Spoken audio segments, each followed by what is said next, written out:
विज्ञान मानता है कि टुर्रीटॉप्सिस डोर्नी नामक एक जेलीफिश बायोलॉजिकल रूप से अमर होती है। एक वैज्ञानिक इस जेलीफिश के डीएनए का प्रयोग कर इंसानों को अमर बनाने की कोशिश करता है।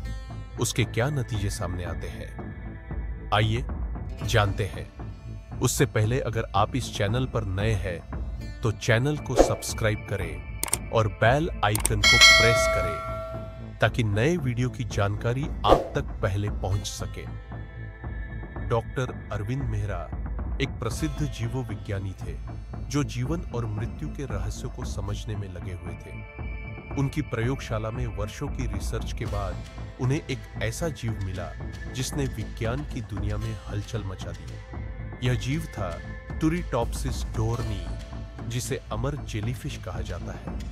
यह अद्भुत प्राणी अपनी कोशिकाओं को पुनर्जीवित कर सकता था और कभी बूढ़ा नहीं होता था। डॉक्टर मेहरा ने इस जेलीफिश के डीएनए पर शोध करना शुरू किया। कई असफल प्रयोगों के बाद उन्होंने अंततः एक सीरम तैयार किया जिसे मानव शरीर में इंजेक्ट करने पर कोशिकाएं खुद को पुनर्जीवित कर सकती थीं।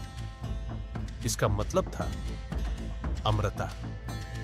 लेकिन विज्ञान जितना सरल दिखता है उतना होता नहीं। जब उन्होंने इस सीरम को एक प्रयोगशाला चूहे पर परीक्षण किया तो वह कुछ ही घंटों में फिर से युवा हो गया। यह देखकर पूरी टीम रोमांचित थी। अगला कदम था इंसानों पर इसका परीक्षण। डॉक्टर मेहरा ने खुद पर इस सीरम का प्रयोग करने का फैसला किया। इंजेक्शन लगाने के कुछ दिनों बाद ही उनकी झुर्रियां गायब होने लगी, बाल काले होने लगे और शरीर फिर से युवा होने लगा। लेकिन जल्द ही उन्हें एक अजीब प्रभाव महसूस हुआ।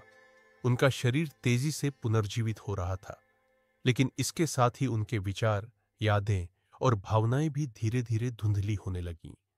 वह धीरे धीरे एक नई मानसिक स्थिति में जा रहे थे, जहां पुरानी पहचान मिटती जा रही थी। समय के साथ उन्होंने महसूस किया कि अमरता का मतलब केवल शरीर का जिंदा रहना नहीं है, बल्कि यह आत्मा और यादों से भी जुड़ा होता है।